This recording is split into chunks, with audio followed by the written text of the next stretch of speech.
Hello, ഇന്ന് നമുക്കൊരു mini frame ഉണ്ടാക്കുന്നത് എങ്ങനെയാണെന്ന് നോക്കിയാലോ. അതിനായി ഞാൻ 4-5 ഐസ്ക്രീം സ്റ്റിക്ക് മാറ്റി വെച്ചിട്ടുണ്ട്.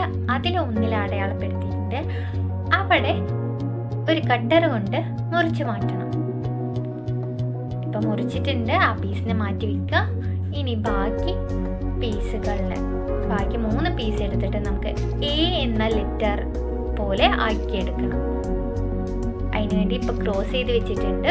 ഇതിൽ ഓപ്പോസിറ്റ് ആയിട്ട് എ പോലെ വെച്ചിട്ടുണ്ട്. വെക്കുമ്പോൾ ആംഗിള് കുറച്ച് കമ്മിയാക്കിയിട്ടാണ് വെച്ചിരിക്കുന്നത്. അപ്പോൾ ഫ്രെയിമിന് സപ്പോർട്ട് കൊടുക്കാൻ വേണ്ടിയിട്ട് ഇപ്പോൾ എന്തെങ്കിലും കാർഡൊക്കെ വെക്കാൻ വേണ്ടിയിട്ട് അതിന് താഴെ ഗ്ലൂ ഒട്ടിച്ചിട്ട് അതിന് ഓപ്പോസിറ്റ് ആയിട്ടാണ് പോപ്പ് സ്റ്റിക്ക് അഥവാ ഐസ്ക്രീം സ്റ്റിക്ക് വെച്ചിട്ടുള്ളത്. ഇനി നമുക്ക് ഇതിൻ്റെ പിന്നാമ്പുറത്ത് മാറ്റി വെച്ചിട്ടുള്ള ആ ചെറിയ 2 പീസ് എടുത്തിട്ട് ഒട്ടിക്കണം. രണ്ടാമത്തെ പീസ് ഒട്ടിക്കുന്ന സമയത്ത് നമ്മൾ ആംഗിൾ കറക്റ്റായിട്ടുണ്ടോ, നിൽക്കാൻ പറ്റിയ പോലെയാണോ എന്നുള്ളത് ശ്രദ്ധിക്കണം.